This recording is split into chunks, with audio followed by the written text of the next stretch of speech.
बहुत समय पहले, जब धरती पर धर्म की जड़ें गहरी थी और वन ही आश्रमों का घर थे, वहां एक महान तपस्वी निवास करते थे, ऋषि मांडव्य।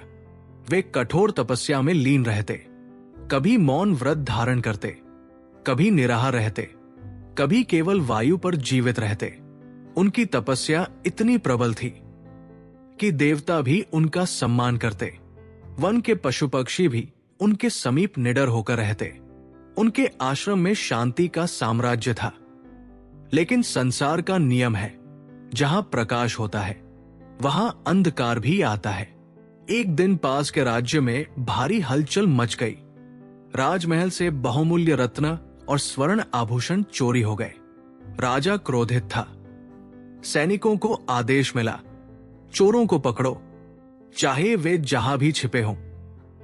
चोर भागते भागते घने वन में पहुंचे और भाग्य का खेल देखिए, वे पहुंच गए उसी आश्रम के समीप जहां ऋषि मांडव्य तपस्या कर रहे थे। डरे हुए चोरों ने चोरी का सामान आश्रम के एक कोने में छिपा दिया। उन्हें लगा, यहां कौन खोजने आएगा, लेकिन नियति को कुछ और मंजूर था। कुछ ही समय में सैनिक वहां पहुंच गए। उन्होंने आश्रम की तलाशी ली और चोरी का सामान मिल गया। सामने मौन ध्यान में बैठे थे ऋषि मांडव्य। सैनिकों ने पूछा, हे तपस्वी, ये चोरी का सामान यहां कैसे आया? ऋषि मौन थे, उन्होंने कोई उत्तर नहीं दिया। सैनिकों ने इसे अपराध की स्वीकृति समझ लिया। बिना सत्य जाने, बिना जांच किए उन्होंने ऋषि को बांध लिया। धर्म की भूमि पर अन्याय का पहला कदम पड़ चुका था। ऋषि को राजा के सामने प्रस्तुत किया गया। राजा ने परिस्थिति देखी, चोरी का सामान आश्रम में और ऋषि मौन। राजा ने कहा, राज्य में चोरी क्षमा योग्य नहीं, इन्हें मृत्युदंड दिया जाए। इतना कठोर निर्णय एक निर्दोष तपस्वी के लिए। ऋषि मांडव्य को सूली पर चढ़ा दिया गया। एक नुकीला शूल उनके शरीर में आर पार कर दिया गया। लेकिन चमत्कार हुआ, वे मरे नहीं, वे जीवित रहे। दिन बीत गए, रातें बीत गई, लेकिन ऋषि जीवित रहे। उनके मुख पर पीड़ा नहीं, शांति थी। उनकी आंखों में क्रोध नहीं, समाधि थी। ये दृश्य देखकर सैनिक भी चकित थे। जब राजा को ज्ञात हुआ कि वो व्यक्ति अभी भी जीवित है, वो स्वयं वहां पहुंचा। उसने देखा, सूली पर बैठे हैं ऋषि, लेकिन ध्यान में लीन। राजा का हृदय कांप उठा। वो उनके चरणों में गिर पड़ा। महाराज, मुझसे घोर भूल हो गई, मुझे क्षमा करें। ऋषि ने कहा, राजन, ये तुम्हारा दोष नहीं, ये मेरे कर्मों का फल है। राजा ने तुरंत उन्हें सूली से उतरवाया, लेकिन सूली का अग्रभाग उनके शरीर में रह गया। उसी कारण वे कहलाए अणिमांडव्य। समय बीता, लेकिन ऋषि के मन में एक प्रश्न जलता रहा। मैंने ऐसा कौन सा पाप किया था जिसके कारण मुझे इतना कठोर दंड मिला? उन्होंने ध्यान लगाया। अपने योग बल से वे यमलोक पहुंचे। अब वे स्वयं धर्मराज से प्रश्न करने वाले थे। यमलोक, जहां प्रत्येक जीव के कर्मों का लेखा जोखा होता है, जहां न्याय का तराजू कभी झुकता नहीं, वही सिंहासन पर विराजमान थे। यमराज, ऋषि मांडव्य ने पूछा, हे धर्मराज, मैंने कौन सा अपराध किया था? यमराज ने उत्तर दिया, जब तुम बालक थे तब तुमने एक छोटे जीव को तिनके से चुभाया था। वही पाप तुम्हें यह दंड दिलाने का कारण बना। ऋषि स्तब्ध रह गए। उन्होंने कहा, मैं बालक था, अज्ञान में किया गया कार्य इतने भयंकर दंड का पात्र कैसे हो सकता है? उन्होंने आगे कहा, धर्म का अर्थ केवल दंड देना नहीं, धर्म में विवेक भी होना चाहिए। यहीं से प्रारंभ होता है वो महान क्षण जब एक ऋषि स्वयं धर्मराज को धर्म सिखाते हैं। सिंहासन पर विराजमान थे यमराज, जिन्हें धर्मराज भी कहा जाता है। उन्होंने शांत स्वर में कहा, हे मांडव्य, इस सृष्टि में कोई भी कर्म व्यर्थ नहीं जाता। बाल्यावस्था में भी किया गया हिंसक कर्म फल अवश्य देता है। ऋषि ने उत्तर दिया, परंतु धर्मराज, क्या न्याय में आयु का विचार नहीं होता? क्या अज्ञान में किया गया कार्य समान रूप से दंडनीय है? यमराज बोले, धर्म का नियम अटल है, कर्मफल निश्चित है। ऋषि मांडव्य की आंखों में अग्नि थी, परंतु वो क्रोध की नहीं, धर्म के मर्म की अग्नि थी। उन्होंने कहा, मैं उस समय बालक था। 12 वर्ष से कम आयु में किया गया कर्म पूर्ण विवेक से नहीं होता। यदि धर्म में करुणा नहीं तो वो कठोर नियम मात्र है। ये शब्द केवल तर्क नहीं थे, ये धर्म की गहराई को चुनौती थी। ऋषि बोले, आज से मैं ये नियम स्थापित करता हूं। 14 वर्ष की आयु तक किए गए पापों का गंभीर दंड नहीं दिया जाएगा। यह कोई साधारण घोषणा नहीं थी, यह धर्म के इतिहास में परिवर्तन था। ऋषि ने धर्मराज की ओर देखा, आपने अन्याय किया है। अज्ञान के छोटे से कर्म का दंड सूली जैसा कठोर नहीं होना चाहिए था। यमलोक में सन्नाटा छा गया। ऋषि मांडव्य ने अपने कर उठाए, उनकी वाणी वज्र समान गूंजी। हे धर्मराज, आपने न्याय में असंतुलन किया है, इसलिए मैं आपको श्राप देता हूं। आपको मनुष्य योनि में जन्म लेना होगा। ये शब्द केवल ध्वनि नहीं थे, ये तप की अग्नि से निकला हुआ वचन था। श्राप लग चुका था। यमलोक में कंपन हुआ, देवगण स्तब्ध रह गए। यमराज ने शांत स्वर में कहा, ऋषिवर, आपका श्राप मैं स्वीकार करता हूं। यदि मेरे निर्णय में कठोरता थी तो उसका अनुभव मैं स्वयं करूंगा। यह उत्तर अद्भुत था। न कोई क्रोध, न प्रतिशोध, केवल धर्म की स्वीकृति। समय बीता। धरती पर महाभारत काल का उदय हुआ। हस्तिनापुर में राजा विचित्रवीर्य की मृत्यु के बाद वंश संकट उत्पन्न हुआ। ऋषि व्यास को बुलाया गया। वंश वृद्धि के लिए एक दासी से जन्म हुआ, एक अत्यंत तेजस्वी बालक। वही थे विदुर। विदुर जन्म से राजकुमार नहीं थे, लेकिन बुद्धि और धर्म में श्रेष्ठ थे। वे हस्तिनापुर के महामंत्री बने। उन्होंने धृतराष्ट्र को बार बार समझाया, धर्म का साथ दीजिए, अन्याय का परिणाम विनाश है।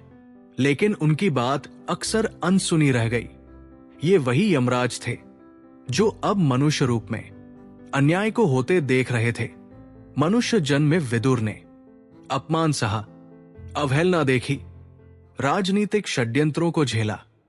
ये अनुभव उन्हें समझा रहा था, न्याय केवल नियम नहीं, परिस्थिति और भावना का संतुलन भी है।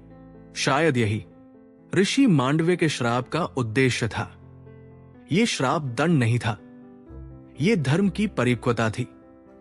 ऋषि मांडव्य ने धर्मराज को कठोरता से करुणा की ओर मोड़ा, धर्म को संवेदनशील बनाया। ऋषि मांडव्य ने एक महत्वपूर्ण सिद्धांत स्थापित किया। उन्होंने कहा, 14 वर्ष की आयु तक बालक पूर्ण विवेकशील नहीं होता। उसके कर्मों को उतनी कठोरता से नहीं आंकना चाहिए। यह विचार अत्यंत गहरा है। आज भी आधुनिक न्याय प्रणाली में बाल अपराधियों के लिए अलग कानून होते हैं। सोचिए, हजारों वर्ष पहले एक ऋषि ने यह सिद्धांत स्थापित कर दिया था। जब यमराज ने कहा कि बाल्यकाल की छोटी हिंसा का फल सूली था, तो ऋषि ने धर्म की करुणा पर प्रश्न उठाया। उन्होंने स्पष्ट कहा, धर्म में विवेक होना चाहिए, अन्यथा वो अन्याय बन सकता है। यह केवल तर्क नहीं था, यह धर्म को मानवीय बनाने का प्रयास था। श्राप मिलने के बाद यमराज मौन रहे। उन्होंने विरोध नहीं किया, उन्होंने श्राप स्वीकार किया। क्यों? क्योंकि धर्म का मूल तत्व है सत्य को स्वीकार करना। शायद उन्हें भी अनुभव हुआ कि निर्णय कठोर था।